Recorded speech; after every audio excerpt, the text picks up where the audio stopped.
So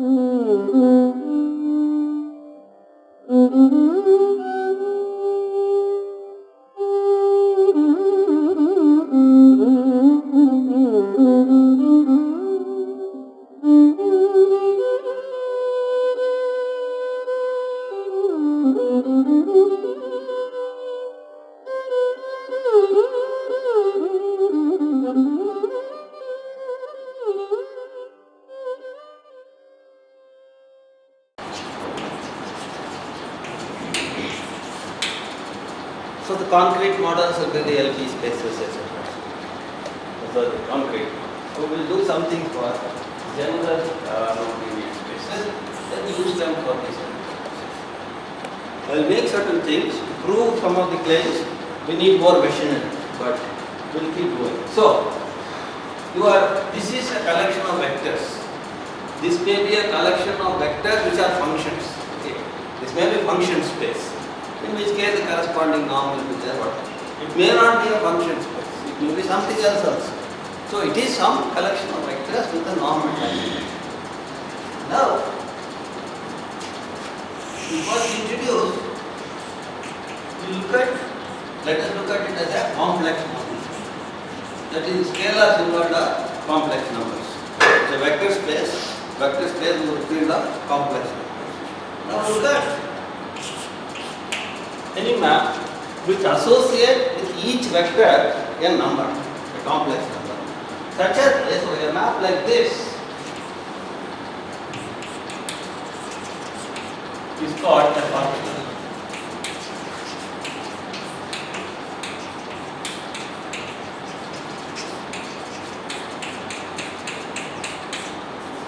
Now to define this, I don't even know name the norm. It's just an association of each vector. So it's a functional. Now the norm will come into picture later. Still, and this is called a linear function. We go on attaching adjectives to the word function. Linear functional. If f of x plus y is f of x plus f of y, and f of alpha x equals to alpha fx for every xy in x and for every alpha. Again, in this definition, the norm doesn't come into the picture. So all this could have been done in any vector space so far. The norm doesn't. So the notion of functional and linear functional is common to all vector spaces, not necessarily normed vector spaces. The third aspect is where the norm comes into the picture. This is called a bounded functional.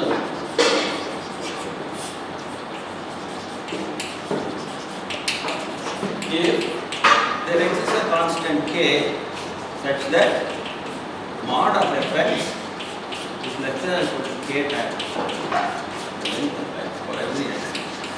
As I pointed out last time, it is the ratio of the new length to the old length is controlled. So now the norm comes in. So it is the boundedness which is a concept which comes because of the norm. The notion of functional or the notion of linearity is purely a vector space notion, and the notion of boundedness comes because of the norm, because we are able to compare metrics, the length here and the length there, image length versus the original length. So if it is both, if we have a functional which is linear and bounded, we are looking at the algebraic vector space structure as well as the topological norm structure simultaneously. We take this from the algebra, this from the topology. So we look at bounded linear functionals on a non-linear space X. We look at a non-linear space and look at all the bounds. So we denote the connection, so let X star, this is the notation, we know the collection of all bounded.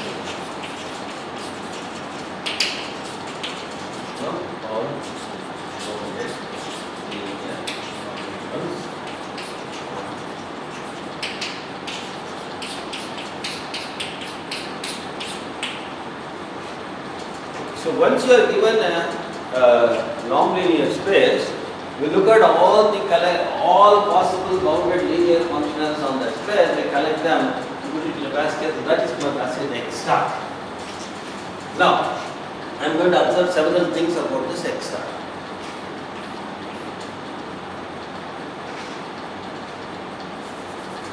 Suppose f and g belong to X star. What does that mean? This means f is the mapping from X to C, g is the mapping from X to C, both are bounded C. The bounded linear functions on X. Now we define f plus g as f plus g also a map from X to C, which maps any taking f plus g of X is defined. We are able to introduce the notion of addition of two fellows in X star and scalar multiplication of a fellow in X star. So these are the standard vector space operations. It turns out X star with this operation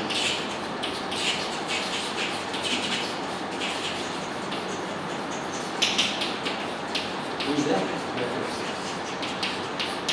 over C. So it turns out the vector space over C. So what we have done is, starting from a non-linear space, we have taken all the bounded linear functionals, and that itself has now become a new vector space. The collection of all bounded linear functions has become a new vector space. Further, f belongs to X star implies f is bounded, which implies there exists k such that mod fx is less than k times norm x for every x in x. That is the boundedness. And therefore, the supremum of mod fx by norm x is finite. Call it some number exists. Call it. It turns out this is a norm of this new vector space X star. Turns out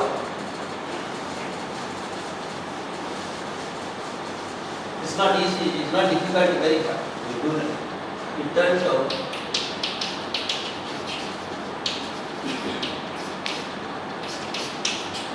norm.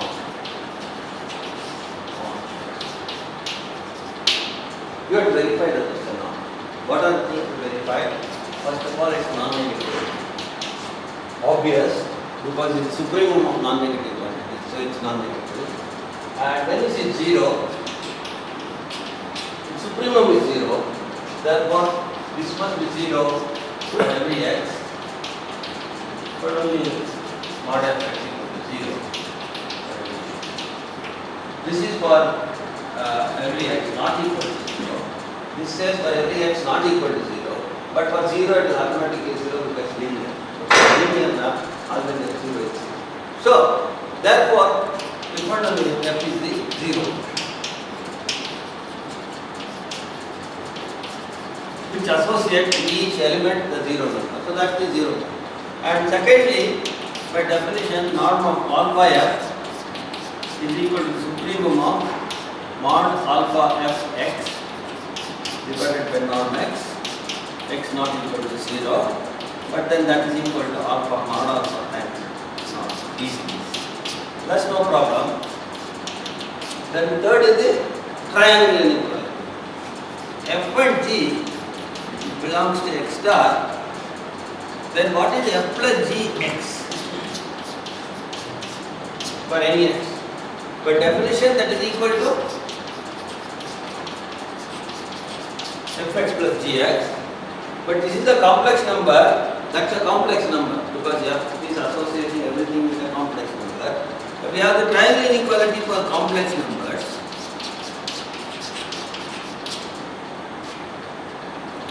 And therefore, we will get what we want.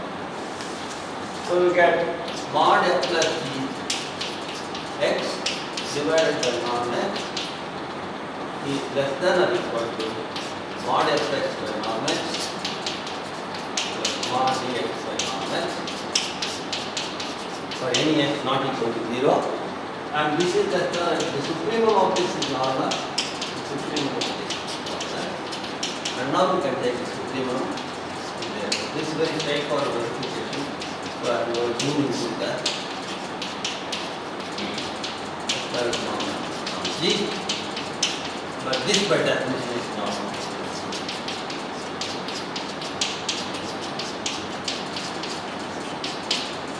So, the moral of the story is, given a non-linear space, the corresponding bounded linear functions themselves form a non-linear space, and the norm on the functionals is induced by the norm on the original space. It is not any norm you take on the functionals. There is a particular norm that I am talking about on the space of functionals. That particular norm on the functional is induced by this original norm, the definition that plays an important role. So therefore, now we have this situation. So we have x non-linear where correspondingly x star, this norm is induced by this norm. There must be some name for this, but I use the same notation for norm. But it is tacitly understood that the specific norm here I am talking about is this norm which has the original norm in coming into the picture. So we have this space. This is called the dual space of this dual space.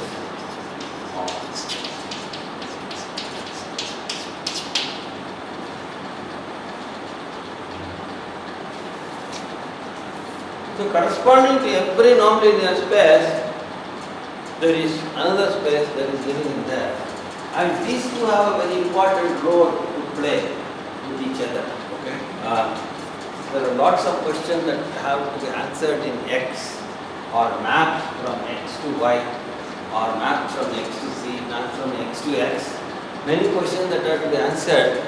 Some answers will come from the behavior in X star. We will see some of the things I will indicate subsequently.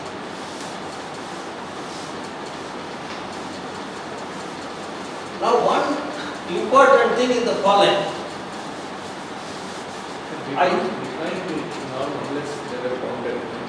Yeah, we are looking at extra is only bounded linear function. Space of all bounded linear. If it is not bounded, we are not defined. The question is, are there non-bounded operators? We will come to that question.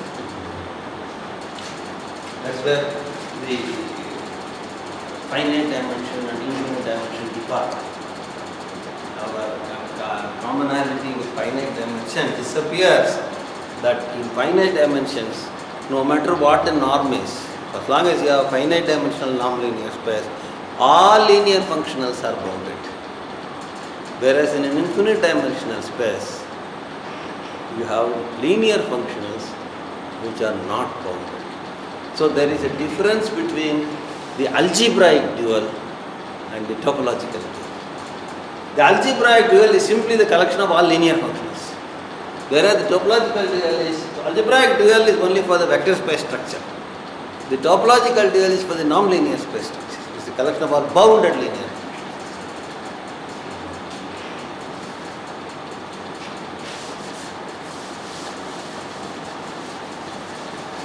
Okay. Now, so we start with a non-linear space X. We have the corresponding.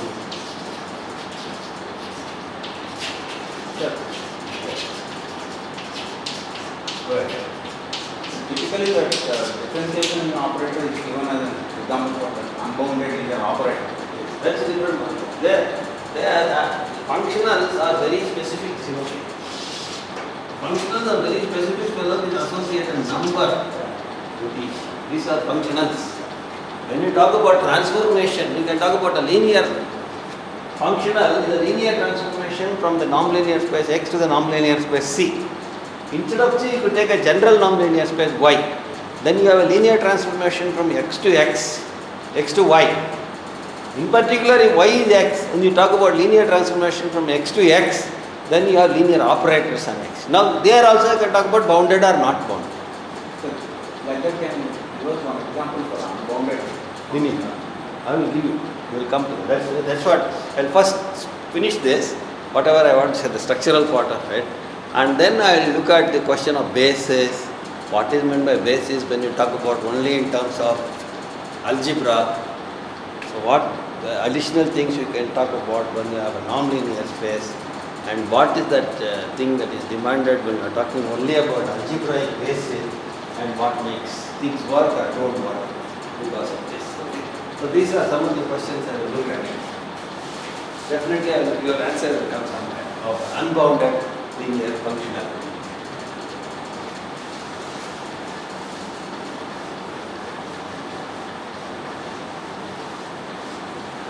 But if you ask me to give an unbounded linear functional on a finite dimensional non-linear space, no, very nothing. So it has to happen only in infinite term. It's a characteristic of infinite. Okay, so now a few simple observations which we will come to proof later, but let's go through the general setup first. Whenever you have a non-linear space, you can ask whether it is complete or not complete. That is, the Cauchy sequences have a limit or not. It will happen. For example, you may have rational numbers with modulus norm, then it is incomplete. But you may have real numbers with norm, it is complete. So, the question is, you may have continuous functions with LP norm, it's not complete. But the LP, the function measurable is mod LP integrable. That space LP is complete. So, you may have a complete nonlinear space, so this may or may not be complete.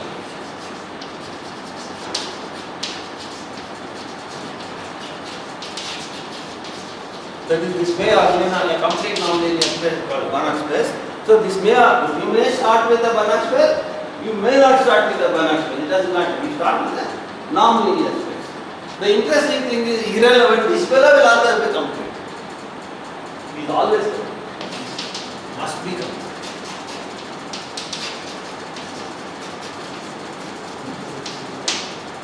The dual space is always a Banach space. The dual of a nonlinear space is a Banach space, independent of what the original space is a Banach space. So that's the first theorem. For every nonlinear space, the dual space X star. So now I will not write a norm. Okay? It's understood. Context would say what is that we are writing a norm. It always complete. Irrespective of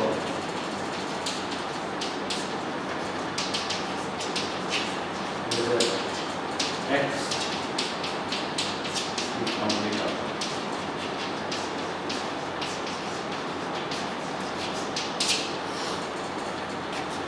That's a very strong research.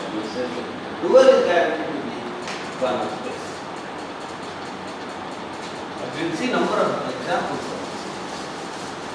So first I will put all the terminologies and some of the important results. Then the game starts. The game starts in the sense I have a nonlinear space.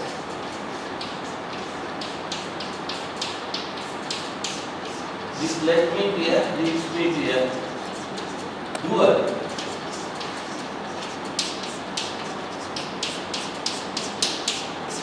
Right? But that this is a nonlinear space. So once I have a nonlinear space, I can construct its dual. So leads to a dual, which will call it as X double star. Now a norm used by this norm, which is in turn used by that norm. So the one fellow, a genetic norm that is going into the whole string. Okay. So this space, the ball game goes on. Now x double star is a non-linear space. So I can construct its dual, and I can construct its dual, I can construct its dual, and so on and so forth. Then it might, as it is, it should go on, could go on. So the number of dual is called the second dual, it's called the first dual, third dual, and so on and so forth. So now we are going to observe something. So here is the space X, here is the space X star, here is the space W star.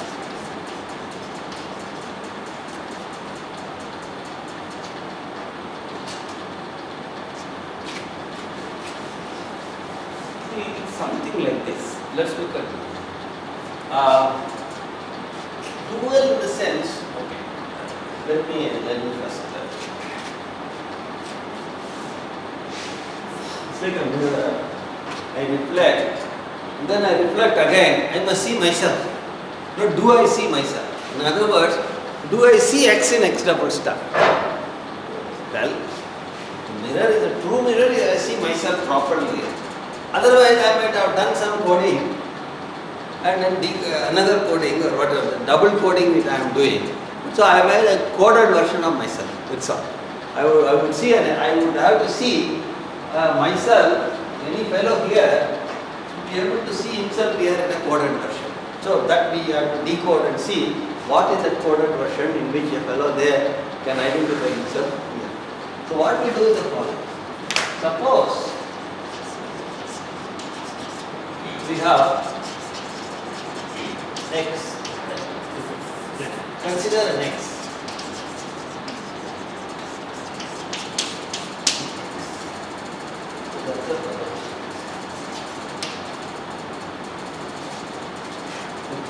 Now what I am going to say is, I am going to construct some fellow here, starting from this fellow. I will call him as X hat, coded version of X. What should X hat be? X hat must be in double star. What is meant by it is in double star? X hat must be a functional on X star. That means with each fellow here, he must associate a number. So X hat, we construct X hat in X double star as follows. X hat must be a map X hat that you get, because what are the fellows here? They are functionals here. So therefore he must be associating a number with every fellow. How does he associate? Defined as the number associated with any f here, the following. But now you see, I know f, I know x, I may somehow concoct a number out of it. But knowing f or knowing x, I can concoct definitely this number, f of x. So x hat of f is defined as f of x. So therefore, given an x, with each f, I associate a number called f of x. So therefore, I have associated, I have fixed this. When I run through the f's, with each f I calculate f of x, f of x, f of x, f of x. And thereby, I associated a number with each f in it.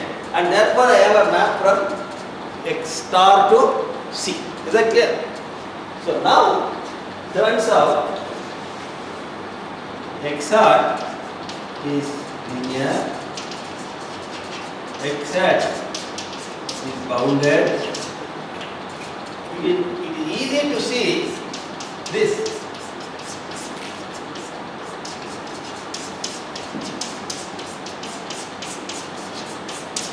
This is simply, this is equal to this, therefore modulus is equal to this. But now f is bounded, Therefore, mod fx is less than norm f times norm x, and therefore it says exact has by norm f is bounded by norm x. Therefore, the supremum is bounded. Then that is precisely the norm of x. So it says norm of x hat is less than or equal to norm x. But there is a theorem which is called Hahn-Banach theorem, which will help you to say that it is indeed equal to norm of x. So we will show that x hat is bounded, and in fact norm of x hat is equal to norm of x. This is not easy. Less than or equal to is easy. Equal to requires a very powerful theorem called the Hahn-Banach theorem. So therefore, what have we got?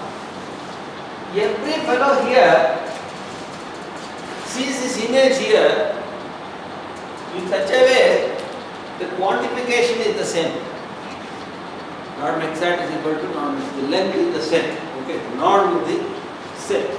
Not only that, if we take another fellow, this image will be this map define, now define eta x to x star as eta of x is x star. Then eta is 1 norm.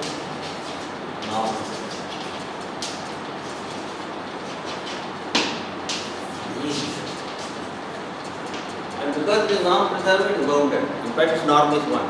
Norm eta x hat is equal to norm. So norm preserving, so it's called isometry. Isometry. Not exactly into isometry.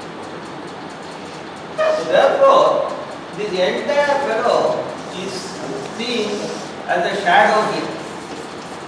Yes. Question. The image of eta comes out as a shadow in x double star, partial eclipse. Now the question is whether it's a partial eclipse or a total eclipse. It may be partial, it may be total. Yes. We have shown that there exists a linear. For every x, We have shown that there is a Linear function of function. x star. But given a linear function of we have not shown that yet. Okay. Now that question. So what we have got is this map eta is casting a shadow of this entire space here. The question is whether that shadow is creating a total eclipse or a partial eclipse of x double star. That is whether the range of eta is onto or into. It could be both. Now let's go question. The question is range of eta.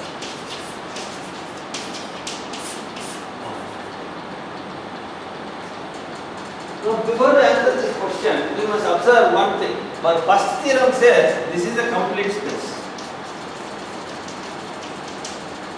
Because it is a dual. The dual of any non-linear space is complete. Now this being a dual of this space, this must also be complete. The second dual must be complete. The dual of anything is complete. So the dual of the dual must be complete. Now, suppose eta is onto. What does it mean? x is This fellow is completely identified with it. Therefore, x must also be complete. Norms are preserved. So, if something converges here, the same ratio is maintained, the same error is maintained, everything. So, he must be also complete. So, this question doesn't make sense if we had started. If the answer is no, if we had started with an incomplete space. You cannot. That is why under this is called the natural embedding of x into x double star. You may certainly have some other map which is onto from x to x double star. This is a natural map from x to x double star, and we are asking whether that is onto. So, clearly x double star is a complete space. Therefore, eta being non-preserving, linear, etc. will be onto, it implies, will demand x also be complete. So therefore, Eta will not be onto if x is therefore eta will not be onto if we started with incomplete. The second dual will be only partially eclipsed by the natural entity by this image of this x. Okay. So therefore, to even ask this question, you better make sure that you started with a complete space. So we'll backtrack. Okay, I asked the wrong question. I will start with a complete space. I will construct a double dual. Then will this be an onto map? Even then it's not guaranteed. Even then it's not guaranteed. If it is onto, if x is complete and the map eta is onto, then x is called, well, it's a Banach space. Any complete non-linear space is called a Banach space, and because it is that, it's called reflexive Banach space. It's called a reflexive. Most good results would take place in reflexive Banach. So many things that fail in normal Banach spaces, but will work beautifully.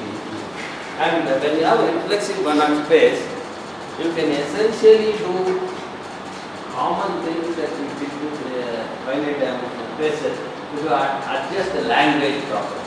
Many things we can get back. Many of the ideas we can get back for the day before.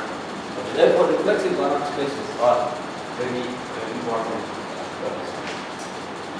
Okay, so this is the general main important thing. You have non-linear space, Fensec is dual, Fensec is second dual, there is a natural inverting of the original space into second dual, with natural inverting, the question of want to make sense only when this is complete, and even when this is complete, if it is complete, it's called reflective, otherwise irreflective. Where did you show the unoneness of eta? Huh? The unoneness of eta. You see that point? If beta x is equal to beta y, what is the definition of quadrant is this? We call it the algebra. Now what is the definition of the two functions are same? If x hat f is equal to y hat f for every n. Right? That is fx is equal to fy for every n. What do we is fx minus y equal to 0 for every n. Now you should show that if fx equal to 0 for every x, f is, that must be, again there is this non-Banach theorem that will come into the picture. So in all these things there is a hidden non-Banach theorem that will come into the picture. So therefore, the main idea is if I take all these things into account, the natural task is it 1 1, non-Banach theorem says yes. Is it natural task it is untrue? Yes, if this is so. And all these answers are yes. I want a nice structure, and that's called a reflexive Banach space. Is that clear?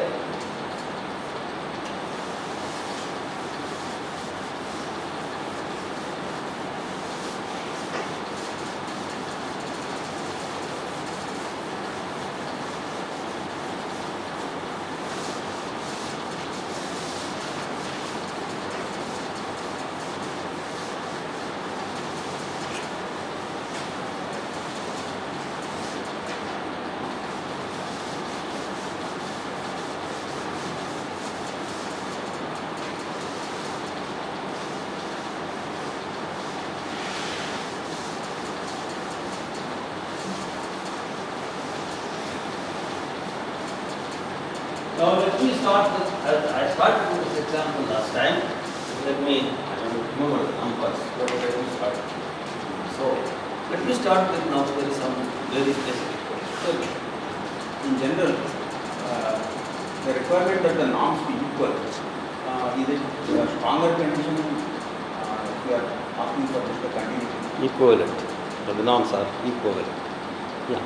No, it turns out the way we are defined, the way we are trying to identify, there is a natural way to identify. See, when you want to identify fellows, there is a perfect identification should be maintained. Okay, that's why. What are the criteria? The structures are two types. One is a quantification of length. The other is the quantification of the algebra. We want this identification to be total. Then you can it is isometric identification. Okay. That is why vector to vector identification is perfect. The shadow identification. If you pick this fellow and calculate everything for that fellow, you are as good as calculating everything for this fellow. That's why I say it's called the natural embedding. There may be other maps. Suppose I had this eta. I was asking a question. It may happen there is some other map x to x star which is 1, 1 and onto. Maybe even not preserving, I don't know. With the Banach. But that doesn't mean x is reflexive. Only this natural embedding which connects the in-between fellow. You see, x was here, x double star was here, and we connected the x star in-between fellow through the formal, proper, natural definitions. These are all natural definitions. That is why it's called natural embedding. If this natural embedding is on, because that is what comes into our analysis. Any such other crazy identification does not come into play usefully in our analysis. There will be several maps from x to x double star, but that's not relevant. This natural map is what is important to us, because that's what we are going to use in our analysis.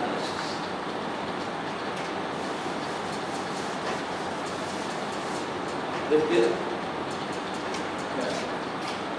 No, my question was slightly general. If you are looking for a map, when we are looking for a map, we are looking for a continuous map. Here we are looking for isometries. Metric properties are preserved, same metric, isometric. Now the natural embedding turns out to be an isometric map into the natural.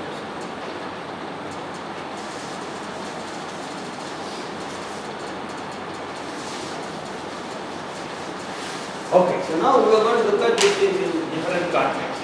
so if it's not exactly non-preserving, you won't call it reflexive. Reflexivity is only with respect to this map. This particular map must be onto. Then only it is called reflexive. I don't care even if there is some other map It gives completeness. which gives. Suppose I start with a complete non-linear space and I have a map X which is 1, 1, which is onto, which is non-preserving, which is linear. I couldn't care. I still wouldn't call X as a Banach space, X as a reflexive space. I will call X as a reflexive space only if this natural identification is on.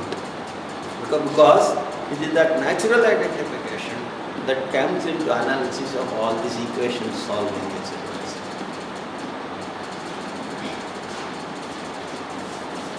Are there cases where such things happen? Oh yes. There are many spaces. See, for example, the problem was most of the standard spaces that we know are reflexive. LP is reflexive, LQ is reflexive, but L1 is not reflexive. L1's dual is L infinity, but L infinity's dual is not L1. It is some measures. So the reflexivity is lost. So this reflexivity, even in the classical Banach spaces, for 1 less than P less than infinity, it is true. But for P equal to 1, it is not true. It's not reflexive. And what you stated here, space. Things like you can construct them. Yeah, certainly. There are many maps. Yeah. X is not Yeah, you're right. I think I would suggest you to look at the book by Goldberg. Rightly unbounded operators. You will see one or two examples of such constructions also there. Rightly unbounded operators. But you can see this concept of non-natural embeddings, which are 1, 1, not 2, not 2.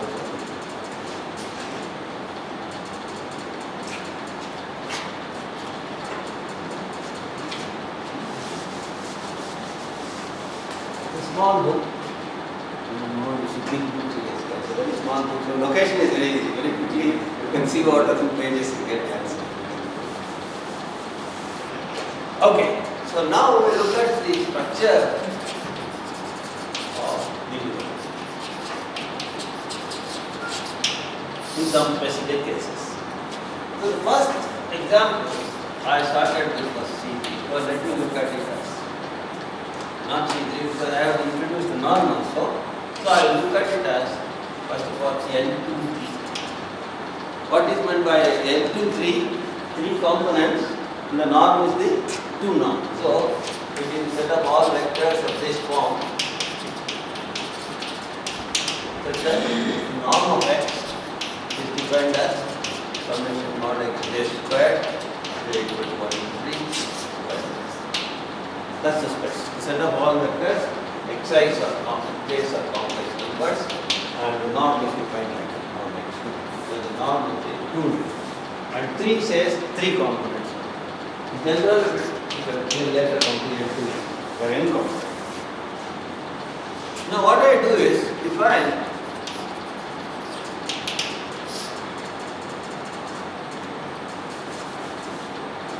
suppose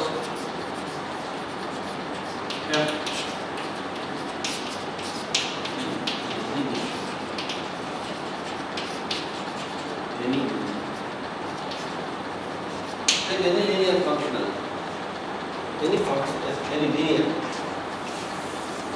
Suppose I have any linear function. Then x belongs to C and 2, 3 implies x is of the form x1 e1 plus x2 e2 plus x3 e3, where the e1 e2 are the standard values.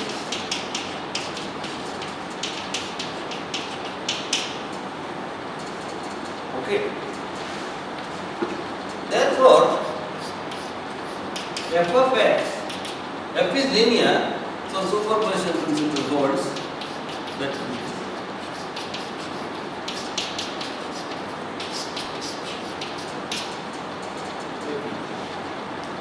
now I define f1 to be a p1 bar, f2 to be a p2 bar, f3 to be a p3. Then what happens? fx becomes x1 f1 bar plus x2 f2 bar plus x3 f3. It's simply the inner product, the top product of the vector x and f, where f is f1 bar, f1.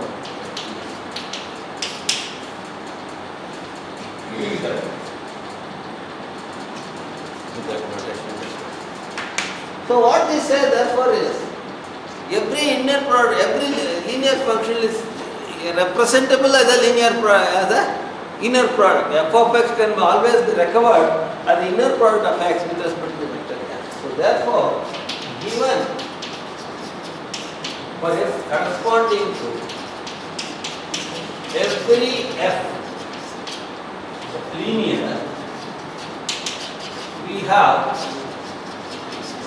f in L2 such that fx is equal to xf or x.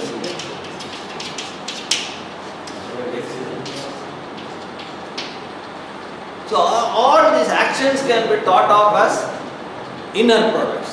All the action of every linear functional can be thought of as the inner product with some fixed vector f. So given the linear functional, I construct this vector f. Now it turns out, first of all, what is mod fx? Mod fx is mod of x. Now Cauchy-Schwarz inequality says the modulus of the inner product is less than or equal to the product of the norm. So this is normal. Go to true norms. This is the Cauchy-Schwarz. That says mod fx by norm x can never be no more than this. So therefore the supremum can never be more than.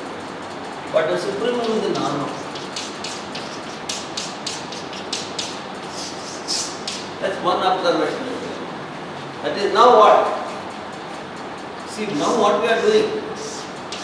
here is L2, here is L23 star. But already every fellow here, we have identified a fellow there. Every fellow in L2 star itself, we have identified a fellow there. Not only that, what about f of f? This is a perfectly valid question because f is a vector. So what is f of f? It is just f comma f, which is square, which is equal to norm f. Therefore, f of f by norm of f is equal to norm. And we are looking at the supremum of all these ratios. This is the new length versus the old length. New length versus the old length for this particular vector f. Now the elastic limit total, the norm is calculated by looking at the maximum. Therefore, this norm f will be greater than or equal to this. Okay? Which is equal to norm. So on the one hand we have norm f is less than or equal to this. On the other hand norm f is greater than or equal to this. Therefore norm f is equal to this.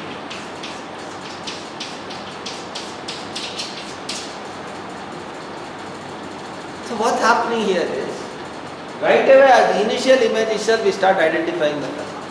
Everybody here has a corresponding to the image here. That is, in other words, if you take anybody here, he is the shadow of somebody. And the shadow is not preserved. And you turn out the shadow is super preserved.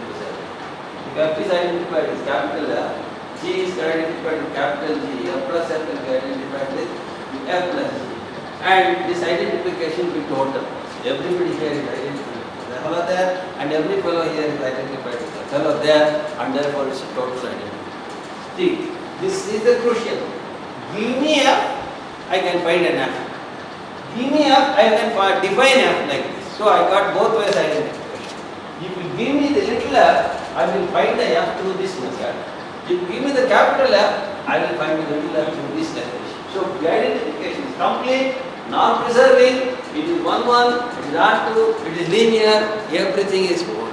So what happens is, this L2 is completely identified with itself. That's completely identified with it. It's a coded version of L23 itself. So it's like an alter ego. Okay? You have yourself, another image of yourself in a different language. Okay? So this is the typical structure of Hilbert spaces, which are very the vengeance reflection. You don't even have to go to the second reflection right away at the beginning itself. Even at this first stage itself is identified. So second reflection will identify with this, and that fellow will identify with this. So this is a typical thing about Hilbert spaces. If we have a non-linear space, in which the norm came from an inner product, and if that space is complete, then identification completely of linear function. The linear functional, bounded linear functional theory collapses in the sense that you don't have to go and look for a new word. Everything is self-contained in this world itself. Everything is generated within this world of Hilbert spaces. So that the generalization is called the so-called Rees representation theorem for Hilbert spaces.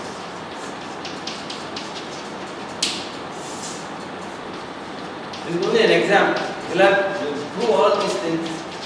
We'll have to generally discuss all this. This is called the Rees representation theorem for Hilbert spaces. What does this say? For every Hilbert space, let me see. Let me put it this way. Let X be a Hilbert space.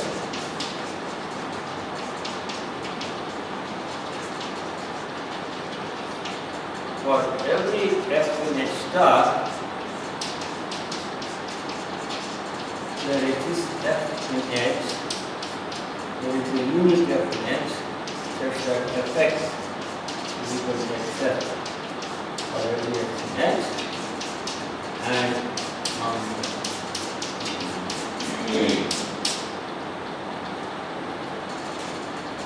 that's called the Rees representation theorem. In other words, it gives you the Rees representation theorem, theorems which give the structure of the dual space. And the Hilbert space theorem is that the dual space is itself. For a Hilbert space, the dual space is itself. It is identified completely with itself. That will be the theorem for Hilbert space. So therefore,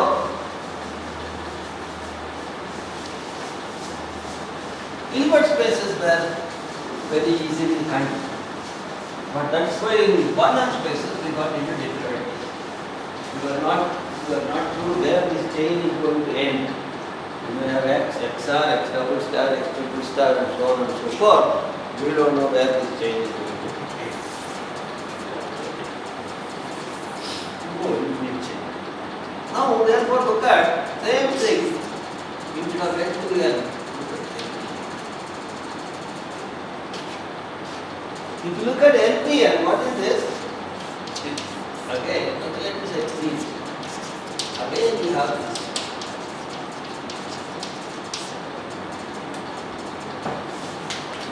But X's are C, complex number, and now the norm of X is peak norm, which is summation J equal to 1 to 3, mod Xj to the power of P, 1 over P, this is similar.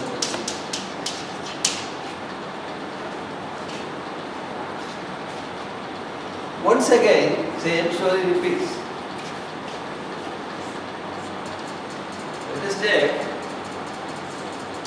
epsilon into P star.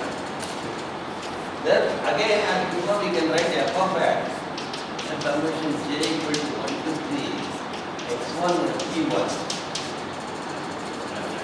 x1 summation j equal to 1 to 3 xj fbj. Again, same I write f1 as fj as fbj bar. Then that becomes summation j equal to 1 to 3 fj bar. Up to this stage it is the same, there is nothing different. Now what we did last time was we applied Cauchy-Schwarz inequality and got the norm 2. But now I have the norm for x as the p norm. So I have to get hold of some relation here like mod fx is equal to mod j equal to 1 to 3 xj, this is xj fj bar, and I have to get it as the p norm of things into some constant. Now the way to do it is use Holder's inequality instead of Cauchy-Schwarz inequality. What does the Holder's inequality say? The Holder's inequality says now Holder. It is the p norm of x times q norm of x.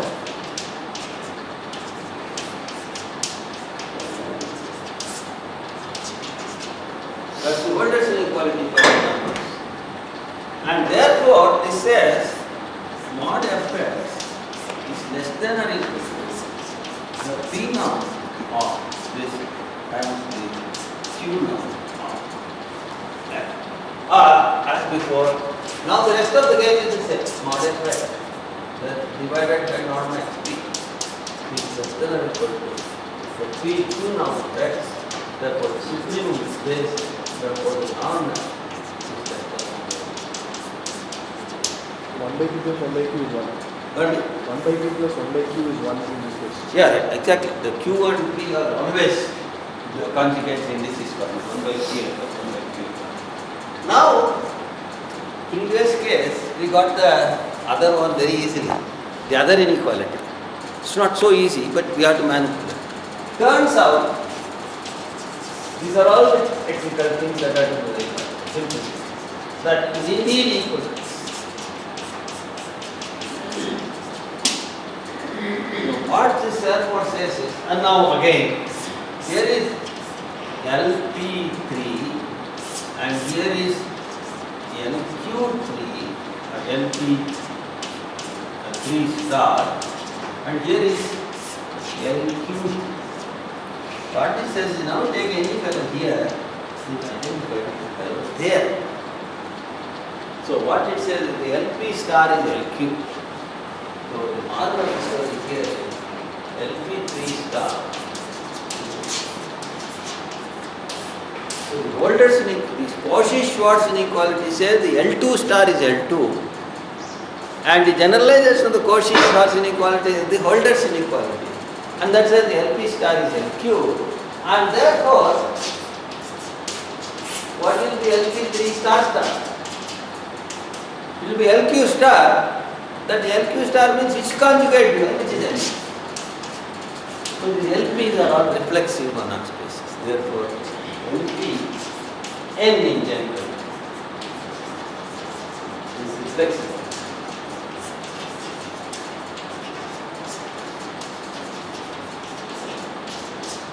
And this goes to the, if you now push to infinite number of components with a bit more work, or you take functions, LP functions for a general measure space, the LP star is LQ, and LP thus are these representations for classical number space. So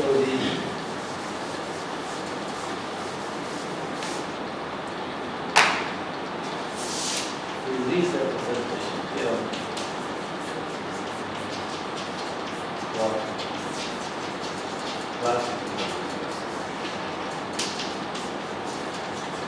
This is 1 LPN star LQN. Now this 1 by 2 plus 1 by 2 is 1 2 LP star 2. This means infinite number of components. There is no restriction of components, and for any measure space, LP omega d nu star equal to NQ omega. And therefore all these are reflexible. For 1 less than 2 less than infinity, all these classical Banach spaces are reflexive spaces. And the only case where it is self-reflexive is when P equal to Q. Those are the Hilbert spaces here. That's why Hilbert spaces are easier structure to handle. You don't have to go elsewhere and keep track of what's happening in other fellow and all that. Everything is happening here itself. And so among the infinite dimensional spaces, the one which has the easiest structure to handle are the Hilbert spaces. And that's where we get all this. Very quick generalizations of what is happening in what we learned in finite dimensional spaces. Get carried over to this. But the questions about when P equal to 1 are much more difficult. We discuss them once. Cauchy-Schwarz inequality came before Holder. Yes? Cauchy-Schwarz came before. That's why we knew only, see, until then we are talking about length only as x1 square plus x2, the normal Euclidean length. See, the thing is, we knew only Euclid. So therefore everything was in reference to Euclid. Slowly the movement away from Euclid started. And that's why then again other norms started coming into the picture and different geometry started coming into the picture. Euclid measured as the crow flies to this speed. But then if you had a road, when you would say what is the distance from here to Jayanagar, it is not as the crow flies. It is how all these one-ways and subways and deviations in Bangalore, that is the distance that you are talking about. When you are traveling, you are staying there and traveling in an auto rickshaw, so that distance is much more different. It is not by far the longest distance.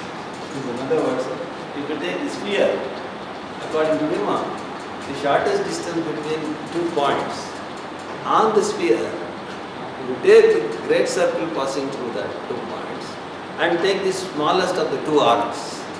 That is the smallest distance between the 2 points. For auto rickshaw driver, it is the larger arc. That is the 2 points.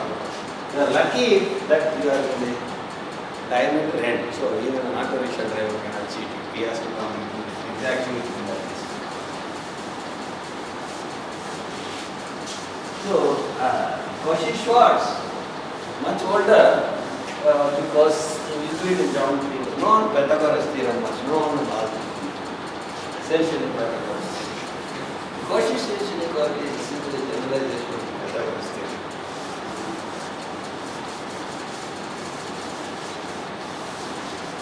So process words is true for a general inner product. Yeah, you can do it for general.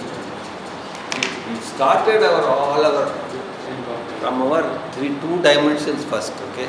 That the dot product of any two vectors is the length of the vector times the length of the second vector and the cosine of the angle between the two. Typical complete Euclidean thing. And since the modulus of the cosine is less than or equal to 1, we straight away have the modulus of the dot product is less than or equal to the length of the product of the length of the two vectors. That's pure geometry that was going on. That's all. And the geometry that was going on was the Euclidean geometry. That's it.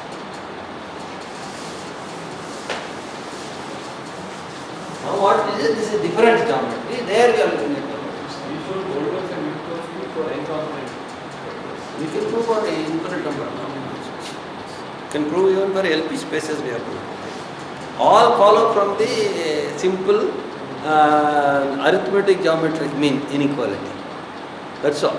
Just add several of them, you get the arithmetic. So instead of the orthogonal basis that we even It does any other basis. Now the identification is through this basis. The identification that we have done is through this way. For example, I had this LP, yes, actually I should have talked about it a little bit more carefully, but it doesn't matter. LP3 and LP3 star, if you look at it, LQ, which is LQ, and I identified an F here through an F here. Okay. Now I must have been very careful to show what I had done was only this, and I must be very careful to show that the second identification leads to the natural embedding that I have not done. Then only I have this reflexivity and all. But at present I am only looking at the fact that L3Q can be identified with LP3 star. That identification is done through an ordered basis. Not only the ordered basis. Because I have variety components as first component, second component.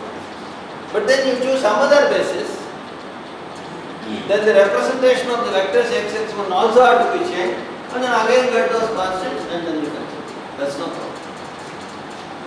Because actually, this what looks like it is writing, the way writing a vector is basis dependent. But if you look at it as a vector in space, there is no basis coming. No, but the inner product We have to define correspondingly the inner product. Yes, certainly.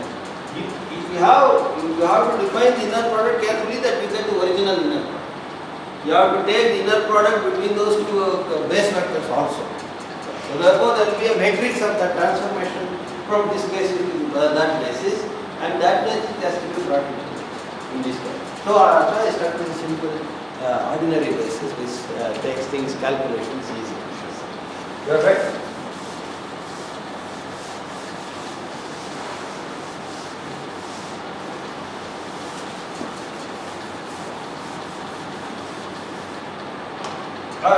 Probably, why are people interested in all these functions? That's still the question. Now, let me look at a very, very simple question. Just ask that question and leave it with you.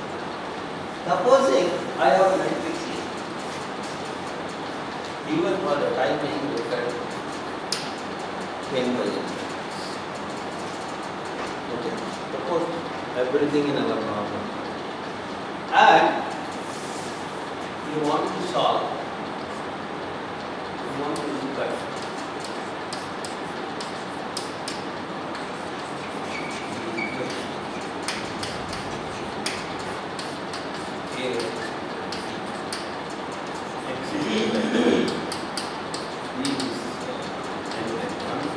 given.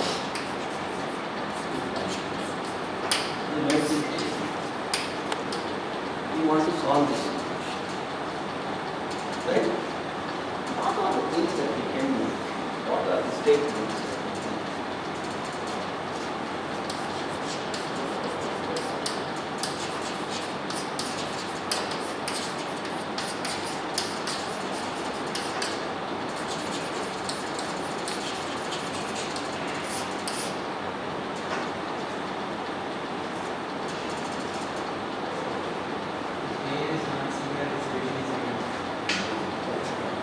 A is singular, the solution is A is non-singular.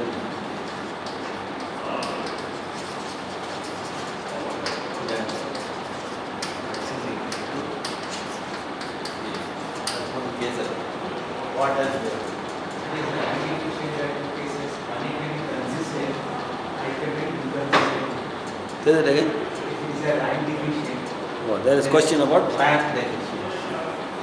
Next question is A rank.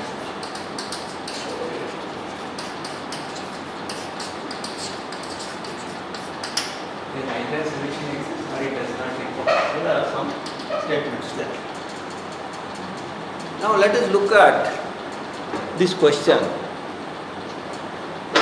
And I change even this situation. M by N.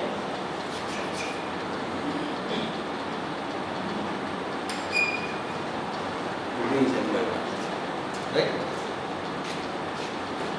Now, this is a statement. What is meant by A inverse? We are rectangular mate. So already we are in problem in making this.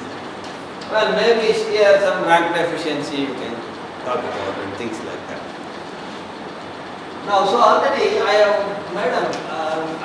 looked at this question and said that if I can't even for a rectangular matrix, I am already in trouble with the statement of A is non-singular and things like that. Now, when I make this statement, what do I mean by rank?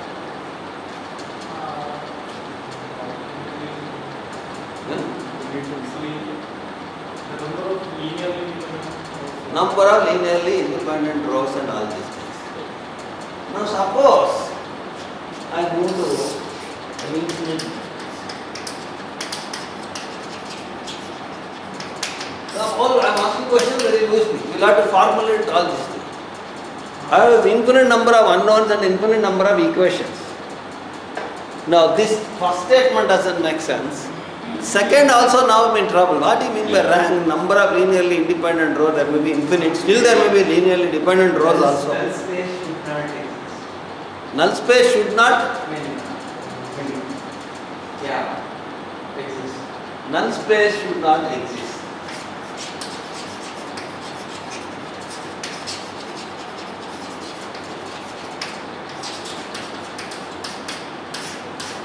What if it exists? No problem. Then there is a problem. So now you see, slowly you are now moving towards making statements in terms of bases rather than numbers. Instead of saying rank being less than n, you are started making statements about spaces, and that's the right thing to do. Because when you are in general situation, you can talk about only those spaces rather than these numbers. So therefore, we have to write the statements that we know finally about the solution of a system of equation like this in the right language, which allows us for generalization. So what is that right language in which we have to write this? So we will go back to the linear system of equations and look at some of the results and what is it, how is it to be stated. Then we look at how those can be extended. What sort of results we should look for when we are in infinite dimensional spaces, general spaces and so on and so on. So our main task next time will be